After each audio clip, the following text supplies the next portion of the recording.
Greetings and welcome to Conversation at Noon on the Connecticut Freedom Trail. I am Tammy.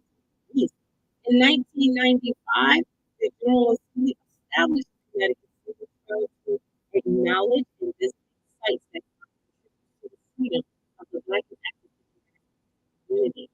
Today is a special program. We are going to do our first year in review of activities on the Connecticut Freedom Trail, and I will be joined by the chairman and the coordinator. Please, before we get started, take a look at our survey, those of how we're doing, what you'd like to see, as well as if you have any questions or comments, please put it in the chat and we will get to as many as possible.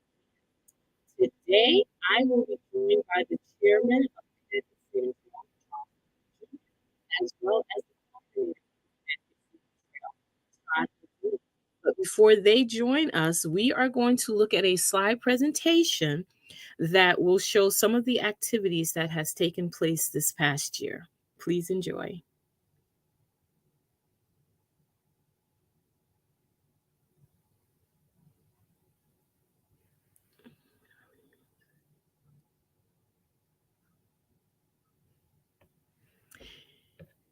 It has been an exciting year this year. I was able to participate with some of the farmers markets. One was at the Connecticut Old State House, as well as Billings Forge in Hartford. And then we had Vendors Day, where I got to hang out with the Connecticut Yard Goat mascots.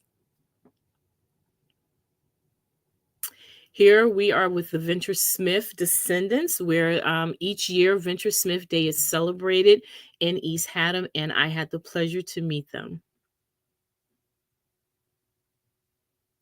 This was a very special occasion for Mr. Al Narcissus and his wife. They were very instrumental, especially Mr. Narcissus, along with Al Marta, was instrumental with helping to get the Freedom Trail established with the help of Mayor Tony Hart. And this was a bench dedication to Mr. Narcissus and his wife at the Archer Memorial in Windsor. Big family, lovely family. Had a great time that day. Here is Old North Cemetery in Hartford, where we got to see the dedication to some of the 29th Regiment who are buried there, as well as there were some repairs made, and there will be more exciting things happening to make this cemetery a much bigger jewel and a celebrated jewel in the north end of Hartford. Here we have the Ancient Burying Ground, which is downtown Hartford. And we got to see some of the excitement of, well, I shouldn't say excitement, but some of the beautiful artwork that is there in that cemetery. Then we have Center Church. It was our newest establishment to the Freedom Trail that happened earlier this year. And then we also, on my adventure on going out into the community, I got to meet with one of the private homeowners of the Kimberly Mansion in Glastonbury. And it was a really nice treat for both of us because they did not know that their home was on the Freedom Trail. And then Old Newgate Prison. Sometimes I get to have family go with me. This is my youngest granddaughter, India.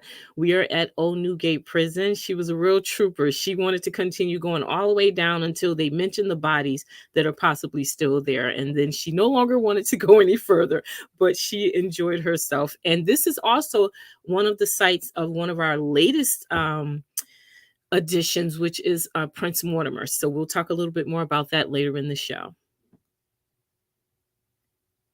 And here is John Mills. He is an independent scholar who is championing the story to be told of Prince Mortimer. He is doing a lot of research to the point that his research is taking him to the Library of Congress soon. So we will talk about that as well a little bit later in the show. Here's the Porterhouses in Manchester. This is one of our first ones that was established on the Freedom Trail. We have the Francis Gillette House, which is in Bloomfield. It is now a home that helps seniors. It is sort of an assistant living home now, but it was really nice to go and meet the staff there and see everyone and to give them a flag. They didn't have their flag or their plaque, so it was really nice to be able to participate and give them that. And then we have the Ebenezer Bassett site. It is housed at Central Connecticut State University in New Britain, Connecticut. And there, Professor Fothergill, he heads this, and he will do a presentation for us later in 2023 where we will get much more information. But this building is named after Ebenezer Bassett. He was our first ambassador to Haiti, and they are doing some wonderful things to add more to this exhibit. So stay tuned for that. And there we are in New Haven at some of the sites. I had the pleasure of the chairman to take me around to visit some of the different sites there.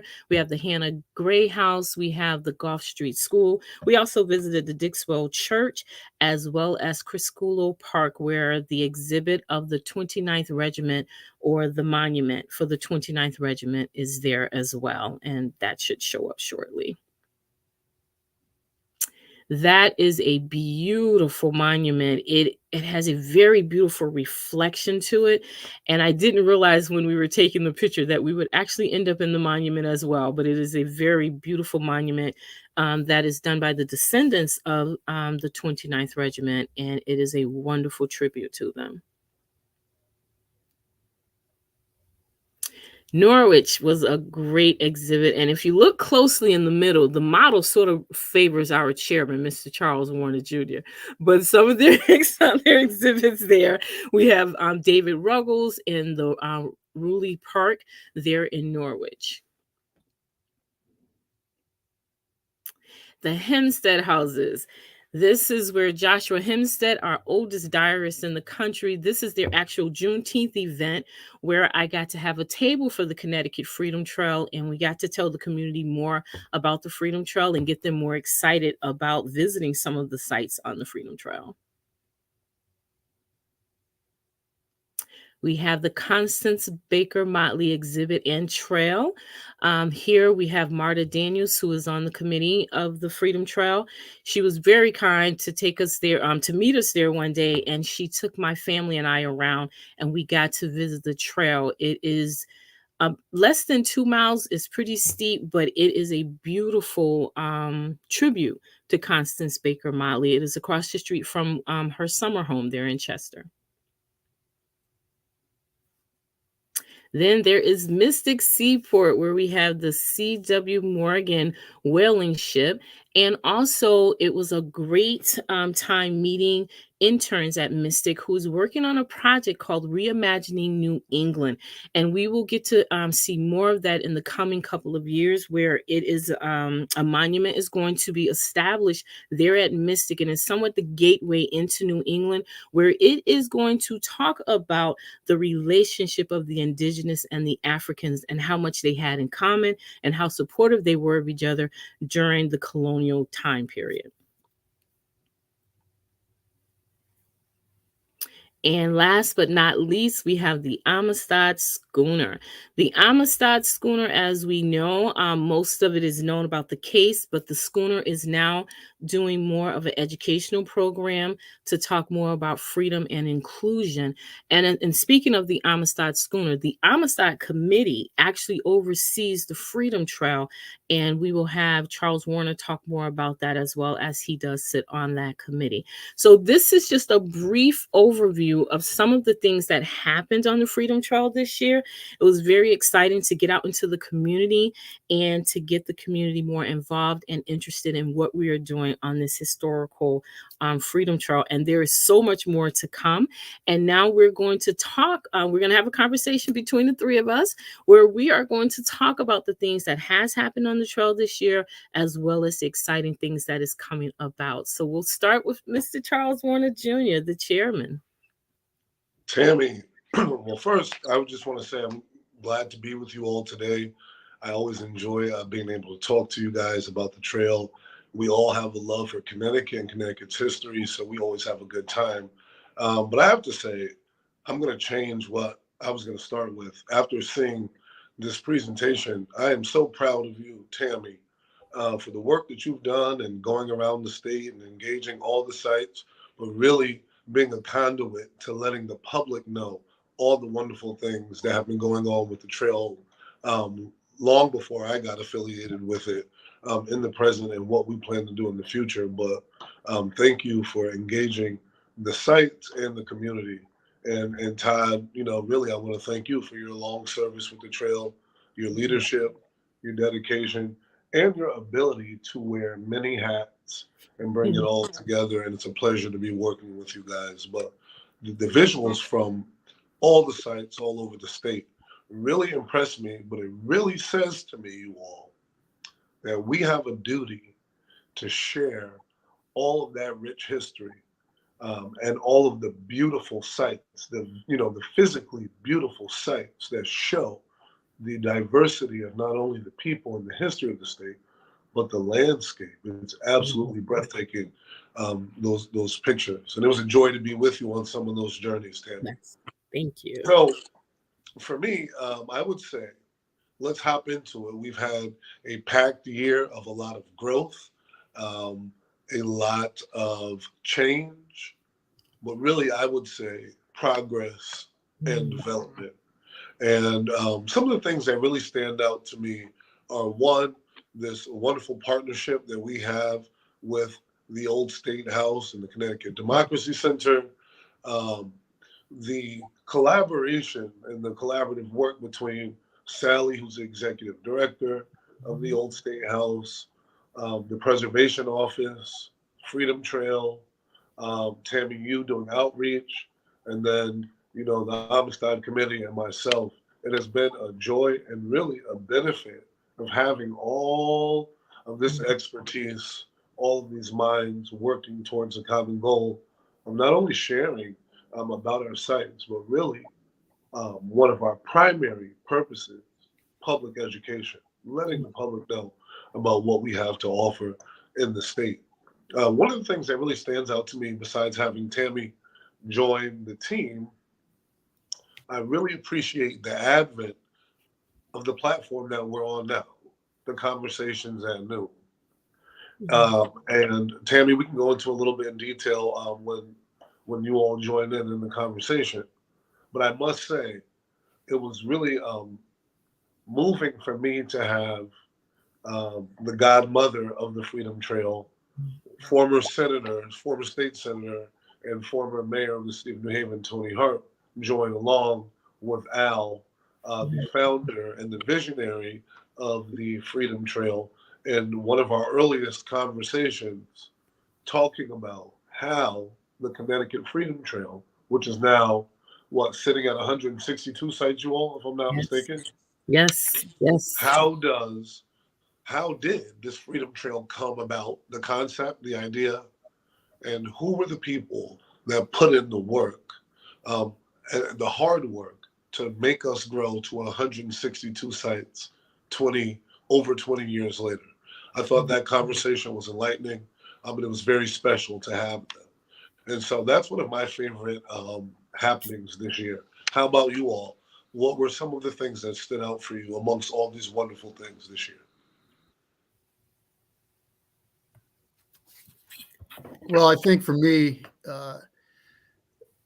having Tammy come on board really kind of changed the dynamics of what we've been doing here at the Connecticut Freedom Trail. I mean, when I was hired 10 years ago to be the coordinator, they told me 25% of my time would be with the Freedom Trail.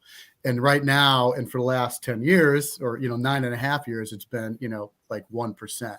So we've really needed that ability to change the game. And with Tammy coming in, this partnership with the Old State House and the Democracy Center, we've changed that dynamic. We've had an opportunity for, us to get out into the field, to visit these sites that we've not had the time to visit, and to add new sites.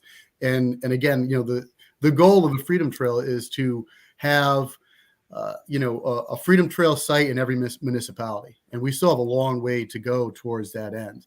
So, this is just, again, the beginning of this new attempt for us here to kind of get to the next level of sharing the stories of the Freedom Trail and adding new stories to the Freedom Trail. And I think, again, the key here is having Tammy join us. So that's what I was really excited about this year. I mean, there's a lot of different things that happened that that's also exciting, but just your introduction into this discussion is really exciting for me. Well, thank you. I appreciate us working as a team. Definitely can't do it by myself. What I enjoyed was just getting out into the community, meeting the people, and especially the private homeowners when I knock on their door with their flag and their plaque and say, "Hey, did you know you're on the Freedom Trail?" And they didn't know. So that was the exciting part for me. And they get really excited and wanting to be a part.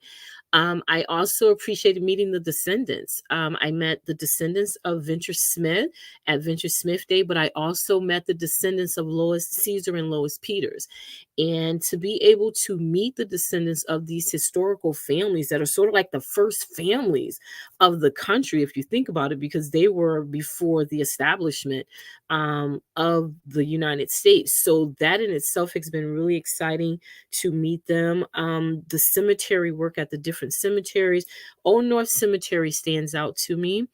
And the reason it stands out is because it is such a open secret, or a well-kept secret out in the open in the north end of Hartford. And to be able to give it the attention that it needs, because it had been neglected for a number of years, and it is a national on the national registry, and to be able to get the proper eyes on it to give it the attention that it needs, that is one of the highlights for me. I also appreciate being a part of Center Church, being our 161st site, being established to the Freedom Trail, and to be able to do a presentation there that helps the community as well. And we'll talk about that a little later with you, Todd. But those are just a few of the things that I appreciate. But I also want to point out that in the slide, most of those sites were on the east and the southeast corner of Connecticut. The Freedom Trail covers the entire state. So this year coming up, I will be making my way westward to add more, to meet with more, and to add more sites throughout Connecticut. So no worries, the rest of the state will be added. It's just the first year was really, it was just exciting, and it was a lot, and it happened very quickly. I can't believe it's been a year already. So I thank both of you for the support, as well as Sally, who's been very instrumental in helping with getting me onto the trail and helping us to do what we need to do. So I thank all of you.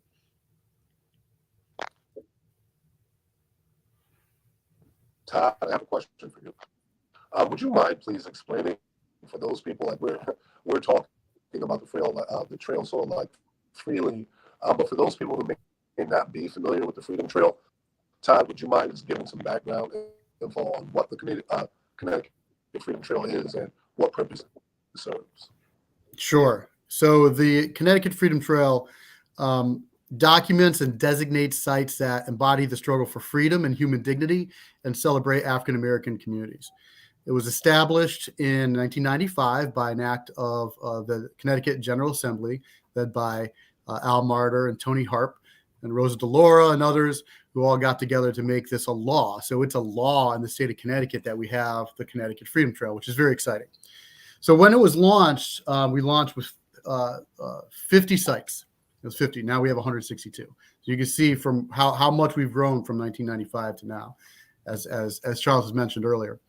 And at that time, when we were first established, we were able to have the stories of the Freedom Trail told within our schools. And, that's really exciting. But over the years, it kind of got phased out as we changed different curriculum in the schools from, what was established initially, to right now with Common Core.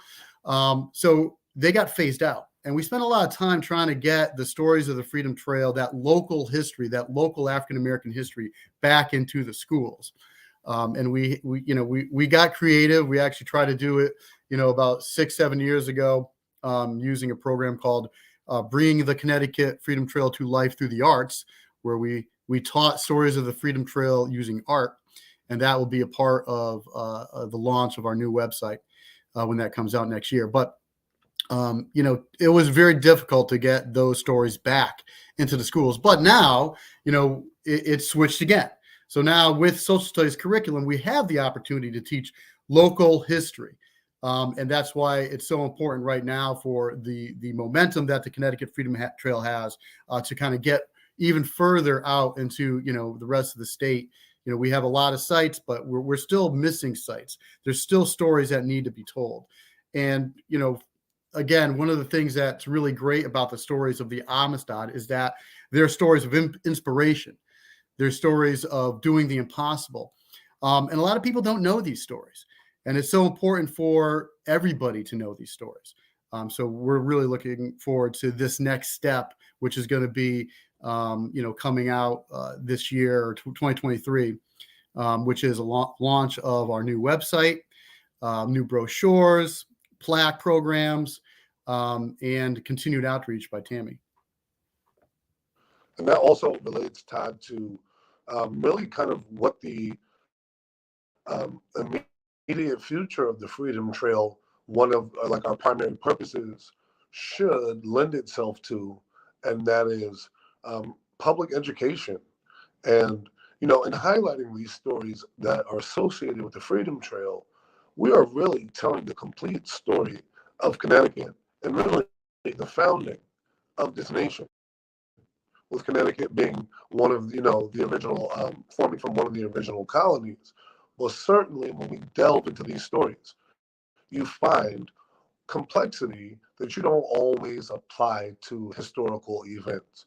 You find out that, you have different races of people working together, like a long history of it. You find that you have people who have been written out, women, indigenous people, all kinds of folks who aren't always represented in history. You find out they were active, present, involved. And again, my main point, working together for progress, growth, and development in society. And that's a beautiful story.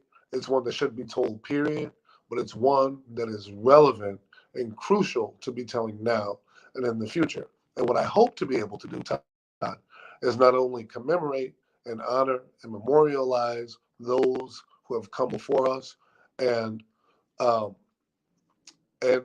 edifices or sites associated with them, but one, teach people, right? Use these stories to teach, to share knowledge, and to help frame the growth and development of current society and in the future.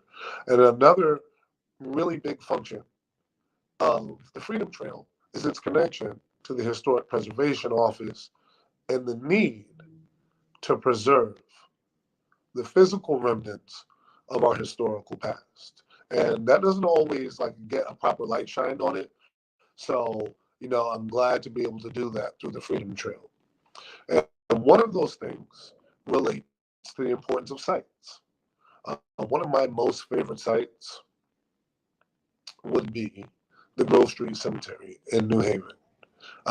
So many of the people buried there have been instrumental to society and history in the world, and definitely in the development of the state of Connecticut and the United States of America.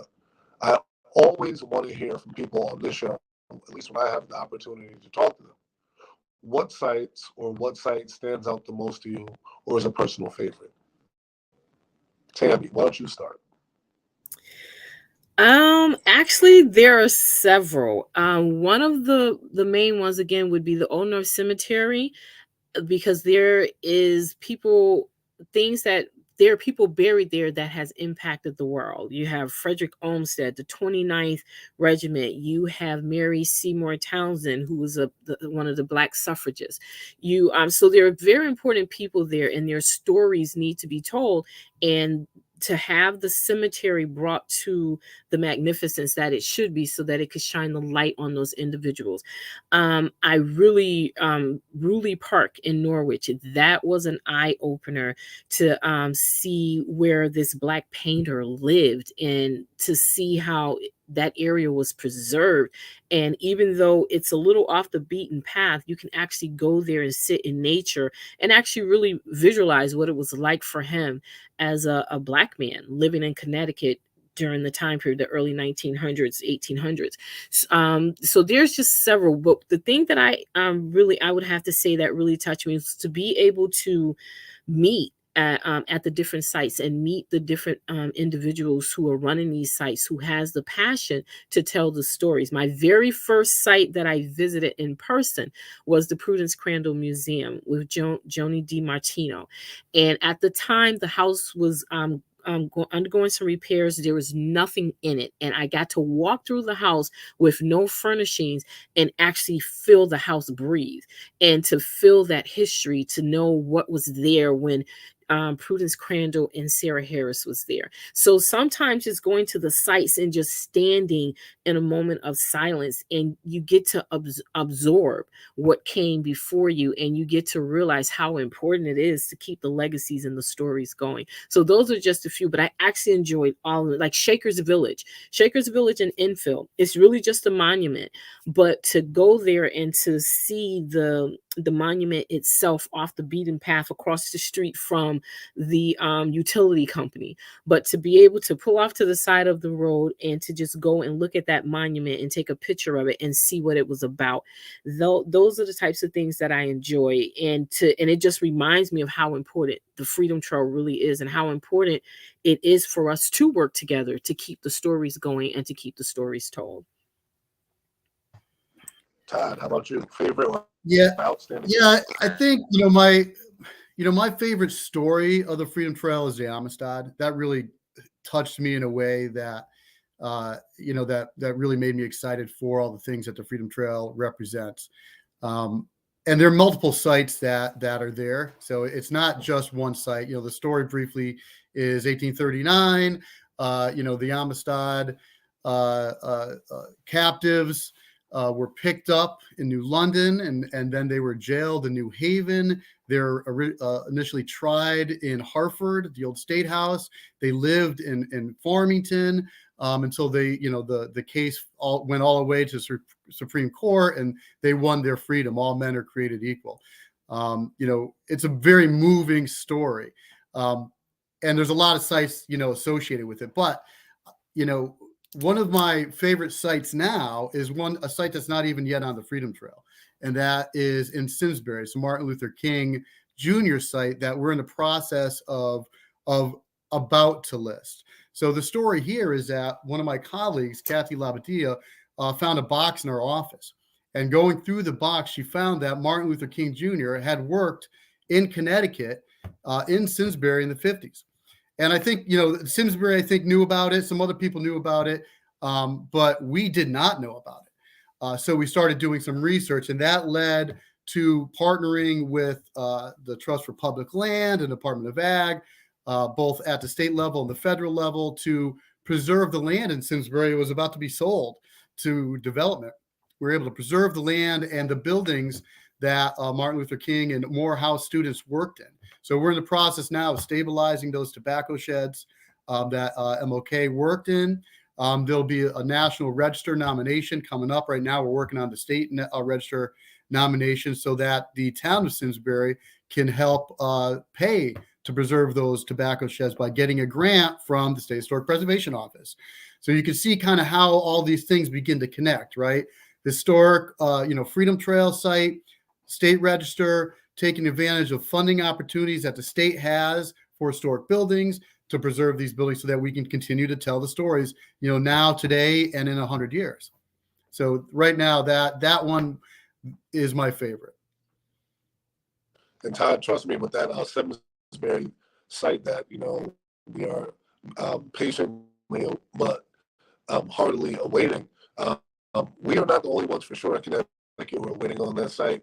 There are people all over this country and their descendants who have ties to that Simsbury tobacco history, who use those opportunities. For a lot of those people, for those who don't know, many college students from the South, particularly those who were attending historically Black colleges and universities, found work in the summertime here in Connecticut working on tobacco farms. And it was a great opportunity for them to make money and finance their higher education. So folks all over are really excited about that project. Tammy, quick question for you. What does the Freedom Trail mean to the public, or what should it mean to the public? What the Freedom Trail should mean to the public is, I'll say, a source of pride for one, because they are a part of this Connecticut history that is surrounding them and that they don't know about. It should also be a source of, a resource rather, of being able to dig into or going to visit the different sites and learning about the history that's around them. There's a comment here from Marta Daniels where she says Faulkner summed up the heart of the Connecticut Freedom Trail well when he wrote, "History is not dead. It's not even past. The CFT brings history into the present." Thank you for that, Marta. And so that's what the Freedom Trail should really mean to the public. The past is forever present. I say that a lot. I talk when talking with students sometimes, or talking with the public in general, they'll say, "Oh, that's in the past. That doesn't matter now." But then I'll point out different things. It's like, even though that's from the past, you see how present it really is and how it really makes a difference to us today. So I think the Freedom Trail is that reminder that the past is ever present. And the more that we bring it out to the public and let the public know how accessible the Freedom Trail really is to them, the more it will become a more valued resource for everyone. Todd, why is the Freedom Trail important to the public, or why should it be? Well, I wasn't going to quite answer that. I was just going to continue something what Tammy was marking on, and that is how important history is. But not only, history 200 years ago. A lot of African American history in the United States, in the recent past, or up until really the recent past, has focused on, enslaved people and their stories of courage and overcoming impossible odds. And in fact, the story of the Amistad tells exactly that story. But we just recently added a new category to the Connecticut Freedom Trail, and that is civil rights and 20th century contributions. And that's a theme that's nationally recognized of, the contributions of African Americans isn't just, overcoming slavery. That's not the story. That's a part of the story. But the more recent story is just or more important of African Americans, again, changing the world, through their own actions and through their own, stories of their lives. And that's happening here in Connecticut, certainly with the Martin Luther King site. I'll add that, the Simsbury High School kids did a film of of MLK, and they're also on the Freedom Trail. They're memorials on the Freedom Trail. I didn't want to not include those guys when I talked about MLK and Simsbury. Well, I'm a Morehouse man, and it's personally meaningful for me in ways, in more ways than one. So again, that Simsbury project, I am patiently but excitedly awaiting what is to come with that as one of our Freedom Trail sites. So there's a person I want to talk about a bit, if you don't mind, and that is the guy I call the Centennial Man, Alfred Martyr, who is down in New Haven, who, talking about MLK, he clearly had a dream to make sure that the contributions and the history of African descendant people had made in the state, that their contributions were honored and recognized. And Al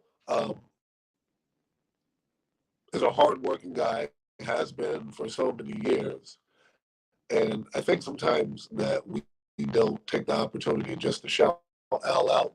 And so, Todd, I've known Al for a very long time, since I was a young person, and you've worked with him for a long time. Why don't you talk about a bit of Al and the Freedom Trail?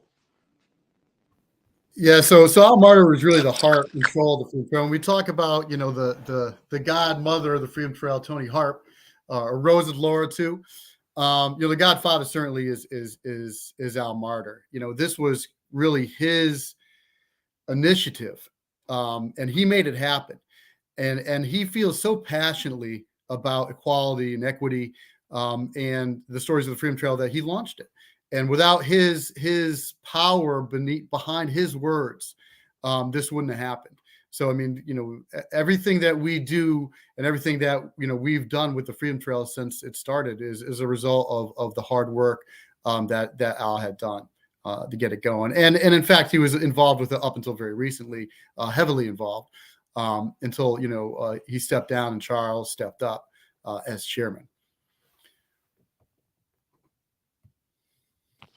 Thanks, Todd, for giving us some info about Al. So the Freedom Trail, people may not realize that this is really a creation of the Connecticut legislature, and it really, to me, is one of the best features of how government really does affect and impact the public, and it's in a way that doesn't often get highlighted. One of the things that stood out to me in relation to seeing the impact on people in society every day was the way that the Old North Cemetery, had been protected this year. And so, Todd, do you mind just talking a bit about some of the restoration work that had taken place at the cemetery? Sure. So, it was brought to our attention that one of our Freedom Trail sites, Old North Cemetery, was, having some issues. There was some vandalization, some fences were knocked down, some kids were driving some ATVs through it. And we reached out to the municipality, City of Hartford, said, hey, what can we do to help you? Your site's on the National Register for Historic Places. It's also on the Connecticut Freedom Trail. We're the state Historic Preservation Office. We can help you. So we started a conversation to work together in a partnership to start cleaning up the cemetery. So first thing we did, or the first thing the city did, was to fix all the fences that now keeps illegal ATVs or motorbikes or whatever from driving through the cemetery. We put up a flag, and we're working now with the city for them to apply to our office for our historic restoration fund money to help clean up. First, we're going to categorize and document the conditions of the historic monuments for the 29th first. That area is going to be done first, and then we'll expand to the whole cemetery. And then the city will also come to us for capital improvement funds that will be used to actually restore the monuments. And that's one of the things that is really important to consider, statewide. A lot of the sites on the Connecticut Freedom Trail are also on the National Register for Historic Places or the State Register for Historic Places. And being on either of those lists opens a door for you, if you're a nonprofit organization or a municipality, to apply to our office for funding to help you restore or rehabilitate or reuse your historic place. So, it's exciting that we're doing it, kind of with Connecticut Freedom Trail site as an example. So other sites that are on the trail can see how easy it is to get some money to help them restore the building. Because ultimately the role of the State Historic Preservation Office, which is my office, which the Connecticut Freedom Trail is run under, the role of that office is to preserve and celebrate historic sites. So what better way to do that is then, in partnership with the Freedom Trail. So, Todd, you mentioned preservation. Can you talk a bit about what makes something a historical building that qualifies for any kind of preservation support? Yeah, so the broad answer is a building to be eligible for listing on the National Register for Historic Places should be 50 years or older, and it should have one or more of four criterion. Some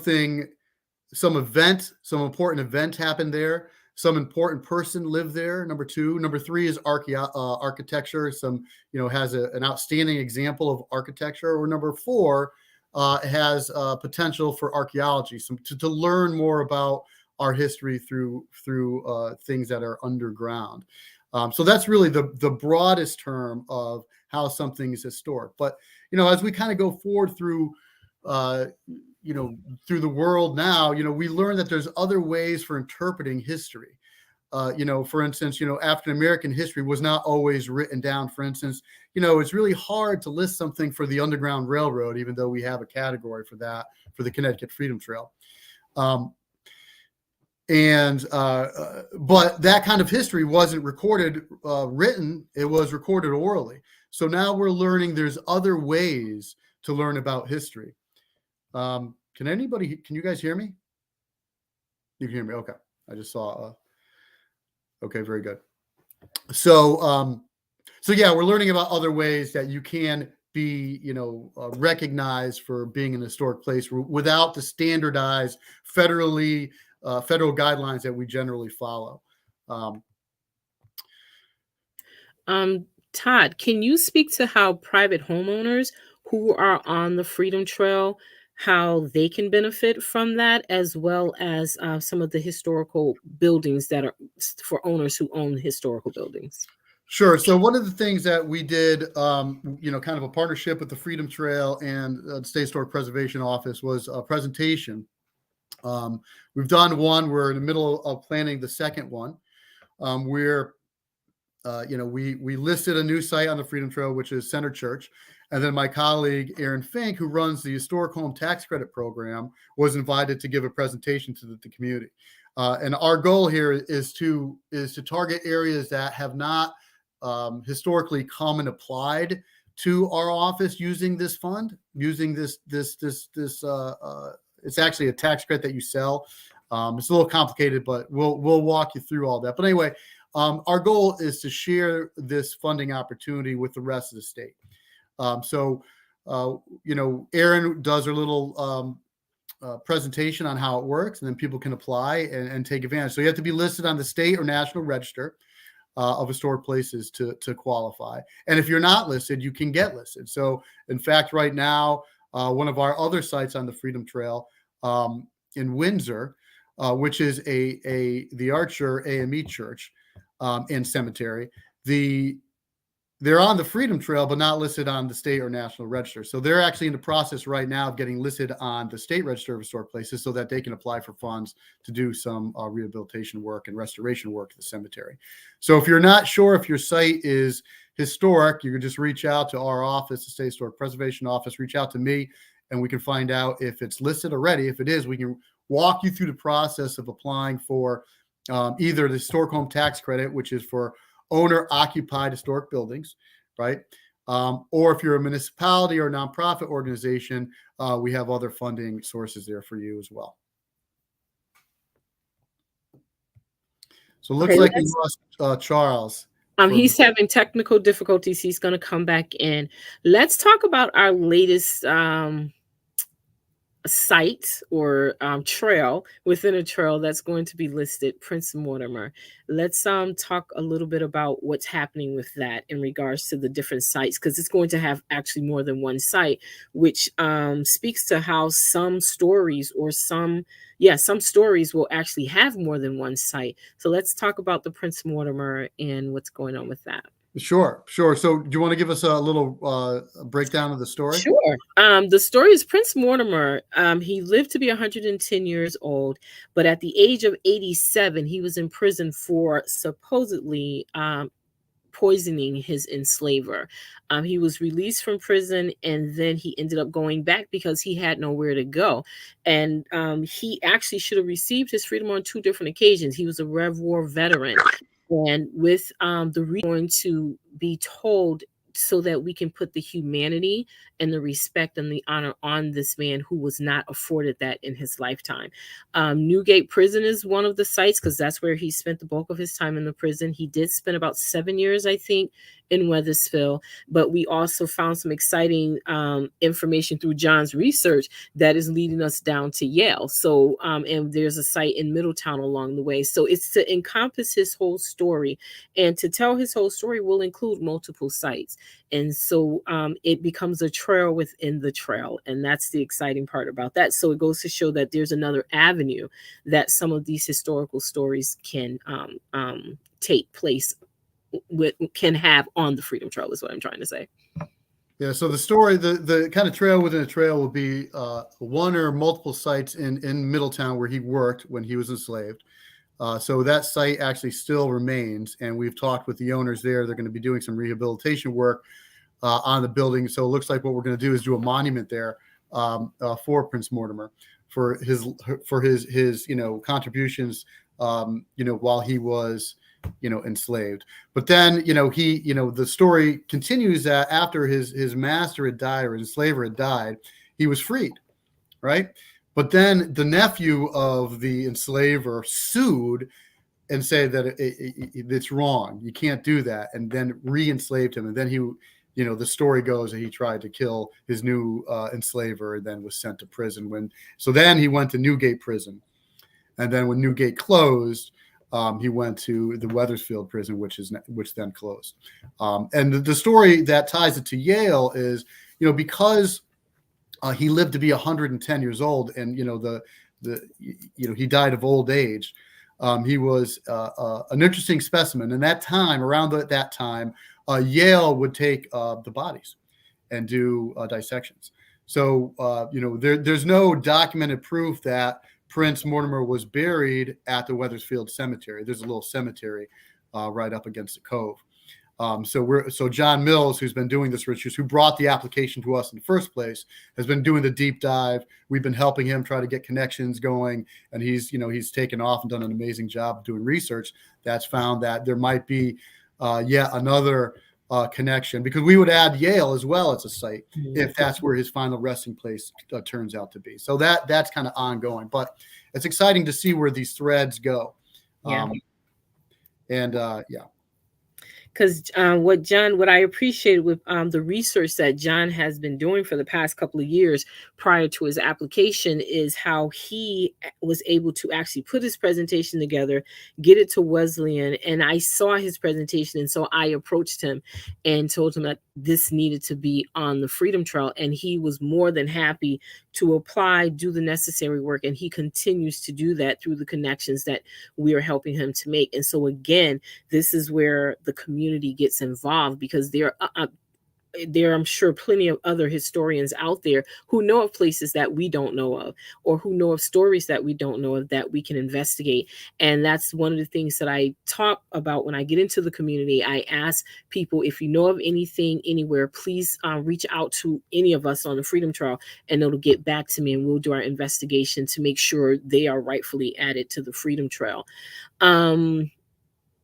We are almost out of time, and we do have a question in the question box, and it is from Lisa. She asks, is the local history curriculum for all grade levels, elementary, middle, and high school? I would say yes. It also depends upon each site, because all of the sites that are on the Freedom Trail, they will be able to, the schools, the teachers and students will have access to the website once it is completed. And there will be sections for each site on the Freedom Trail to have their portion of educational material there. So each site will be able to implement what they want or what they have at their site onto it. So different sites will have different educational levels of material. So it just depends on what your interest is and which site you go to. So I do believe it will have all of that. Yeah, and I know the latest draft for the Bringing the Freedom Trail to Life Through the Arts focused on fifth grade. So that mostly was fifth grade, but I know that there's other things that happen for eighth grade and high school as well. So Thank you. Is there anything else you want to bring out before we wrap up our year in review? So I'm not sure if you all touched on this. I heard some things that we're talking about for the present. Is there anything that you all can think of, maybe that we haven't formally attached to the Freedom Trail yet that you might be interested in? Because I have one, a possible site that we'll be working on, I'm sure, in the future. And it really centers around a very important Connecticut and New Haven figure, George Williamson Crawford, who was an early African-American Yale Law School graduate and a dynamic attorney and municipal law scholar in the state.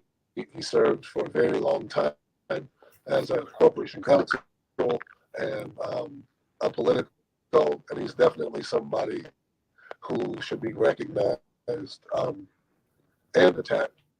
And really through some of his community work is already attached to the Freedom Trail, but his residents associated with, with him directly is something that I would like to see attached to the trail. Do you all have anything that maybe, you're passionate about or interested in? You know what? There's so many stories. There are so many stories. As a historian, through the research that I've done, there's just so many stories that has to be told. I can't think of one in particular right now. I'm just excited about the work that we have been doing and will continue to do. There is a couple of cemeteries that I have in mind that I can't name them right now because I'm not sure if they are eligible to be on the Freedom Trail just yet, but there are a couple of cemeteries that I am looking into. Also, another person that I would like to see get more exposure would be Miss Nancy Tony. I would like more to be done with her story. Yeah, maybe it's time for someone to do a nomination for Al Marder's house. Yeah.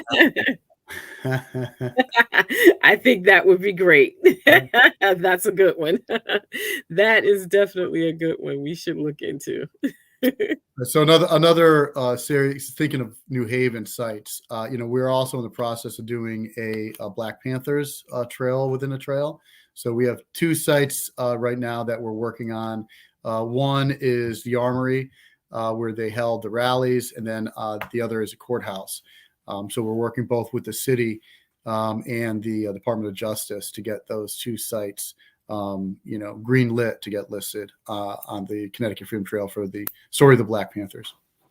And we're doing that in memory of the committee, Freedom Trail committee member who brought that to us, Paul Hammer, who's no longer with us. And that's important because Paul was another person who gave his time, his knowledge, but certainly gave of his heart and spirit for the Freedom Trail and just for making Connecticut a better place for all people. And so, doing that with Paul Hammer on our minds will be a pleasure for sure.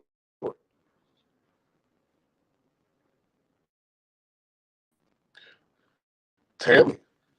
Yes. What was your experience like with the Freedom Trail?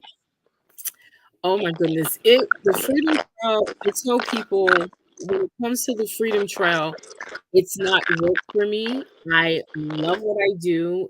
As a historian, as a performing artist who deals with historical creation of theater, to work with the Freedom Trail is a dream come true.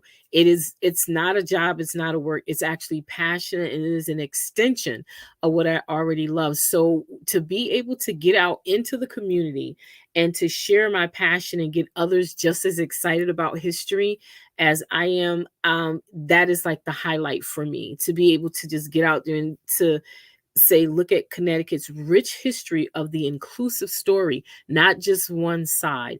And we get to see a whole lot of valuable jewels in these different historical stories that are not that well known. To have been invited to be a part of the Reimagining New England project, to include the Freedom Trail on that is going to be a culmination of a lot of hard work throughout for the different states through New England. And it's going to be housed at one of the Freedom Trail sites, Mystic Seaport. It is going to be that beautiful monument that is going to speak to those stories of the indigenous and the African Americans and their stories individually as well as collectively, to make all of Connecticut's history complete. And so that I can't just pick one thing. It would just be the whole entire culmination of the Freedom Trail, having those connections and those stories. And again, even though the slides and the work that I've done have only been on one portion of the state, I will be spreading out to the rest of the state so that all of the state stories of can be included, of the indigenous, African American, the whole gamut is going to be done. So that's what I am most excited about, being in this position. Well, I'm sure it was an interesting experience getting to work with Todd and myself. Well, it's been great having you with us. It's been great. A wonderful addition. So Thank 2023, we're almost at 2023, and so for 2023, I would love to see the trail be a place where people can come to for not only information, for supplemental education, but a place that they can come to connect with different partnerships in the community, a place where they can come for collaborators on projects, a place where educators can come for opportunities to bring history alive, a place where school districts and youth groups and summer camps can reach out and actually bring people there, bring students there to come and learn and see and touch and smell and feel all those things, Tammy, that you talk about, that you experience as you pass through the sites. And, hopefully what I'd like to see, the way we've utilized the medium of virtual like conferencing and presentation, I'd like to be able to be a launching ground for more community conversations and opportunities for people to learn. Anybody else? Any hopes, dreams, and wishes for 2023? Well, speaking of that, for the upcoming speaking series, we have a diverse group for the next conversation at noon for 2023. We will have descendants speaking. We will have authors. We will have private homeowners. We have an array of speakers to come and speak to their part in being a part of the Freedom Trail and the history that connects them. Also, we're going to have a conference for the Connecticut Freedom Trail. That is in the works. The website is very exciting, along with the website and brochures that will be coming to completion soon, by the springtime. So there's a lot in store. There's a lot happening. And I just want to say, stay tuned, because the support that the Freedom Trail is getting from the site will also help to bolster the Freedom Trail itself, will help the community to understand why the Freedom Trail is a must and it is important. So I thank you, Charles, as the chairman. I thank you, Todd, as the coordinator, Sally Whipple from the Old State House, as well as the Democracy Center. Thank you all so very much, because again, it is not a one-person show. It's something we have to all do together. And as a support team, it has been great to be able to work with all of you. I thank each one of you very much, because you have helped me to not only get into this role, because when I first got here, I wasn't really sure what was going to happen and what was how it was going to pan out. But we all continue to support each other, and I think we're doing a great job. I think this is an awesome team, and there's so much more to come on the Connecticut Freedom Trail. So I thank you all so very much. Are there any last words you would like to say, Todd or Charles, before we end this year in review? Sure. I have a shout out for state government. Thank you, Connecticut State Government, Department of Arts, Culture, and Tourism, all the folks in State Historic Preservation Office who work every day, the people who aren't seen, but who make sure that Yes. we have meeting minutes and that we have a electronic medium to be able to present Yes. these wonderful things. All the folks who work on technology and information, we could not do this without you. You see these three faces often, but there's so many more who support, develop, and drive the work that the Freedom Trail is doing. And we couldn't do it without all the folks who support us. And I do really want folks to remember and understand that this is the state of Connecticut, a body out of the state government that is providing Freedom Trail opportunity, sites, and support. And so I want to make sure that we shout that out. Yes, definitely. Most definitely. Thank you for that. Yes, the behind the scenes, Mariana, Allie, who's leaving us soon. Mariana, Allie, Heidi, thank you all for the work that you do behind the scenes. Morena, you are the person that we just love you, and you are a big support to us. So thank you, thank you, thank you. And to everyone else who is behind the scenes that we don't get to actually name, we see you, we appreciate you, and we definitely know that we could not do it without you. Thank you so much for that, Charles, because I get a little nervous. So thank you so much for helping me to remember all of that. Thank you. Todd, is there any last words from you that you would like to say? Sure. Just that, the goal of the Freedom Trail is to share these stories, and we don't know them all. And there's a lot of history out there that we need to know so we can share it. So anybody out there who's got a story that you want to share, just reach out to us, and we'll chat and figure out if it's something that should be included on the Connecticut Freedom Trail. And thank you all. Yes, thank you so very much. Thank you both for joining me at this year in review. Look forward to doing this again next year, and we will have even more exciting things to add to the Connecticut Freedom Trail's legacy.